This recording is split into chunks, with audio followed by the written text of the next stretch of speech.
ನಮಸ್ಕಾರ ಸ್ನೇಹಿತರೆ, ಎಲ್ಲರೂ ಹೇಗಿದ್ದೀರಾ? ನಾನಂತೂ ಚೆನ್ನಾಗಿದ್ದೀನಿ, ನೀವೆಲ್ಲ ಚೆನ್ನಾಗಿದ್ದೀರಾ ಅನ್ನೋ ಒಂದು ಭಾವನೆಯಿಂದ ಇವತ್ತು ಈ ವಿಡಿಯೋನ ಶುರು ಮಾಡ್ತಾ ಇದ್ದೀನಿ. ಗೊತ್ತೇ ಇದೆಯಲ್ಲ, ರೈತರ ಸಂತೆ ಅಂದರೆ ನೋಡೋ ಒಂದು ಸಂಭ್ರಮನೇ ಬೇರೆ. ನಮ್ಮ ಗೋಮಾತೆಗೆ ಎಷ್ಟು ಮುದ್ದಾಗಿ ಅಲಂಕಾರ ಮಾಡಿದ್ದಾರೆ, ನೋಡೋಕ್ಕೆ ಎರಡು ಕನ್ಸಲ್ದು. ಆ ಬಟ್ಟೆಗಳ್ನು ನೋಡಿ, ಅದಕ್ಕೆ ಎಷ್ಟು ಚೆನ್ನಾಗಿ ಅಲಂಕಾರ ಮಾಡಿ ನಿಲ್ಲಿಸಿದಾರ.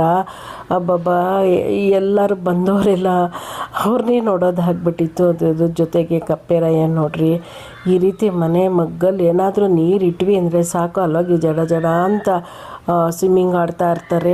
ಯಾರ ಮನೆಯಲ್ಲೆಲ್ಲ ಈ ರೀತಿ ಕಪ್ಪೆರಾಯನ ಕಾಟ ಇದೆ ನಮಗೆ ಮಾಹಿತಿನ ತಿಳಿಸಿ. ನೆಕ್ಸ್ಟು ಅದು ಏನು ಗೊತ್ತಾ, ಒಬ್ರೋಗಿ ಮಗ್ಗಲ್ಲಿ ಇರುತ್ತೆ, ಇನ್ನೊಂದು ಹೋಗ್ಬಿಟ್ಟು ನಾನು ಹೋಗಿ ಸೇರಬೇಕು, ನನಗೆ ಜಾಗ ಬಿಟ್ಕೊಡು ಅನ್ನೋ ಒಂದು ಫೈಟಿಂಗ್ ನೋಡೋದಿದೆಯಲ್ಲ, ಅದು ತುಂಬ ಚೆನ್ನಾಗಿದೆ. ಕೊಕೆ ಅಂತ ಒಂಥರ ಸೌಂಡು ಸ್ನೇಹಿತರೆ. ಯಾರಿಗೆಲ್ಲ ಮನೇಲಿ ಈ ರೀತಿ ಕಪ್ಪೆರಾಯನ ಕಾಟ ಇದೆ ದಯವಿಟ್ಟು ಕಮೆಂಟ್ಸ್ ಮೂಲಕ ತಿಳಿಸಿ ಅಂತ ಕೇಳ್ಕೊಳ್ತೀನಿ.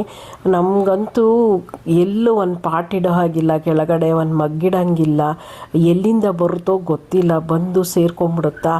ರಾತ್ರಿ ಎಲ್ಲ ಕೊಟ್ರ ಅಂತ ಸೌಂಡ್ ಬರ್ತಾನೇ ಇರುತ್ತೆ. ಇದು ನಾನು ಇಳಿಬೇಕು, ನೀನು ಎದ್ದೋಳು ಮೇಲೆ ಅನ್ನೋ ಹಾಗೆ ಎರಡು ಫೈಟ್ ಆಡ್ತಾಯಿದ್ವು. ಇದನ್ನು ನೋಡಿ ಅಯ್ಯೋ ಇದೇನಪ್ಪ ಈ ರೀತಿ ಎಲ್ಲ ಆಡುತ್ತಾ ಅಂತ ಏನು ಎಂಜಾಯ್ ಮಾಡುತ್ತೆ ಗೊತ್ತಾ. ನಾನು ಇರಪ್ಪ ಈ ಮಾಹಿತಿ ನನ್ನ ಸ್ನೇಹಿತರಿಗೆ ಇದು ಅಪರೂಪದ ಒಂದು ರೀತಿ ವಿಡಿಯೋ ಅನ್ಕೋತೀನಿ. ಯಾರು ಈ ರೀತಿ ವಿಡಿಯೋನ ಹಾಕೇ ಇರಲ್ಲ ಅಂದ್ಕೊಳ್ತೀನಿ ಸ್ನೇಹಿತರೆ. ಯಾಕಂದರೆ ಕಪ್ಪೆರಾಯನ ಕಾದು ವಿಡಿಯೋ ಹಿಡಿದು ಹಾಕೋದಿದೆಯಲ್ಲ, ಬೆಳಗ್ಗೆ ಎಲ್ಲ ಇರಲ್ಲ, ನೈಟ್ ಮಾತ್ರ ಇರುತ್ತೆ. ಅದಕ್ಕೋಸ್ಕರ ಮತ್ತು ಸೌಂಡು ಏನು ಸೌಂಡ್ ಕೊಡುತ್ತೆ ಗೊತ್ತಾ ಸ್ನೇಹಿತರೆ. ಅದಕ್ಕೆ ಯಾರೂ ಮಾಡಿಲ್ಲ ಈ ವಿಡಿಯೋನ, ನಾನಾದರೂ ಮಾಡಿ ಹಾಕೋಣ. ಯಾಕಂದರೆ ನೈಟೆಲ್ಲ ಸೌಂಡ್ ಕೊಡೋದಲ್ದಿರೇನೆ ಈ ರೀತಿ ಏನಾದರೂ ಒಂದೊಂದು ನನಗಂತೂ ಇದೊಂದು ಅಪರೂಪವಾದಂತಹ ಒಂದು ವಿಡಿಯೋ ಆಗಿಬಿಟ್ಟಿತ್ತು ಸ್ನೇಹಿತರೆ. ಆಮೇಲೆ ಗೊತ್ತೇ ಇದೆ, ರೈತರ ಸಂತೆಗೆ ಅಂದ್ಬಿಟ್ಟು ಹೋದೆ. ನಾನು ಹೋಗೋಷ್ಟರಲ್ಲಿ, ನಾನು ಹೊರಗಡೆ ಹೋಗ್ಬಿಟ್ಟು ಆಮೇಲೆ ಹೋಗೋಷ್ಟರಲ್ಲಿ ಎಲ್ಲ ಖಾಲಿ ಏನು ತೊಗೊಂಡ್ಲಿ, ಏನು ಬಿಡಲಿ, ಯಾವ್ದು ಚೆನ್ನಾಗಿರುತ್ತೆ, ಯಾವುದೂ ಟೇಸ್ಟ್ ಅನ್ನಿಸ್ತಿಲ್ಲ. ಖಾಲಿ ಆಗಿಲ್ದವ್ರು ಇದ್ದಾರೆ, ಚೆನ್ನಾಗಿರೋದಿರೋದೆಲ್ಲ ಖಾಲಿ ಆಗಿಬಿಟ್ಟಿದೆಯಲ್ಲ, ಈ ಕಡೆ ನೋಡಲ ಆ ಕಡೆ ನೋಡಲ ಅಂತೆಲ್ಲ ಅಲೀತಾ ಇದ್ದೀನಿ. ಯಾವುದೂ ನಂಗೆ ಅಷ್ಟೊಂದು ಸಿಕ್ಕಿಲ್ಲ. ಯಾಕಂದರೆ ನಾನು ಹೋಗಿದ್ದೆ 3 ಗಂಟೆ ಅವಾಗ ಎತ್ಕೊಂಡು ಹೋಗ್ತಾಯಿದ್ರು. ಇದು ಮಾವಿನಕಾಯಿ ಶುಂಠಿ ಅಂದ್ಬಿಟ್ಟು ಇದ್ರದ್ದು ವೀಡಿಯೋನ ನಾನು ಹಾಕಿದ್ದೀನಿ, ನೋಡಿ ಸ್ನೇಹಿತರೆ, ಬೆಳೆಸೋದು ಹೇಗೆ ಏನು ಅಂತ. ಆಮೇಲೆ ಎಲ್ಲ ಕಡೆನೂ ಸುತ್ತದೆ, ನೋಡಿದೆ, ಯಾವುದು ನನಗೆ ಸರಿ ಹೋಗಲಿಲ್ಲ. ಸರಿ ಇವತ್ತು ಬಂದಿದ್ದು ಯಾಕೋ ಅಂಥದ್ದೇನೋ ನನಗೆ ಸಿಕ್ಕಲಿಲ್ಲ ಅಂತ ಬೇಸರ ಆಯಿತು.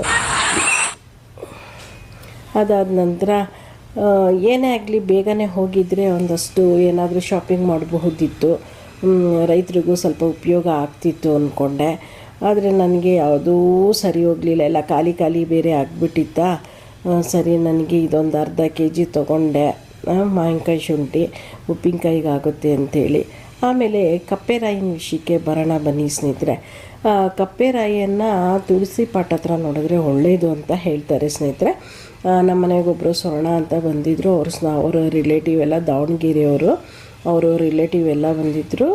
ನಮ್ಮ ತುಳಸಿ ಪಾಟ್ ನೋಡಿದ್ದೀರಲ್ಲ, ಅಲ್ಲಿ ಕಪ್ಪೆರಾಯ ಇದ್ದ ಅಂದ್ಬಿಟ್ಟು, ಅಯ್ಯೋ ನೋಡಿ ಎಷ್ಟು ಚೆನ್ನಾಗಿ ಕಪ್ಪೆರಾಯ ಇದ್ದಾನೆ ಅಂದಿದ್ರೆ ಒಳ್ಳೆಯದು, ಈ ಥರ ಜೋಡಿ ಕಪ್ಪೆರಾಯ ಇದ್ದರೂ ಒಳ್ಳೆಯದು ಅಂತೆಲ್ಲ ಹೇಳಿದರು. ಅದು ನಮ್ಮ ಸ್ನೇಹಿತರು ನೋಡಿ ಒಳ್ಳೆಯದಾಗುತ್ತೆ ಅನ್ನೋ ಕಾರಣಕ್ಕೋಸ್ಕರ ಈ ವಿಡಿಯೋನ ಹಾಕಿದ್ದೀನಿ. ಹಾಗೆ ಲೈಕ್, ಶೇರ್, ಕಮೆಂಟ್ಸ್ ಮೂಲಕ ನಿಮ್ಮ ಅನಿಸಿಕೆ ಅಭಿಪ್ರಾಯನ ತಿಳಿಸಿ.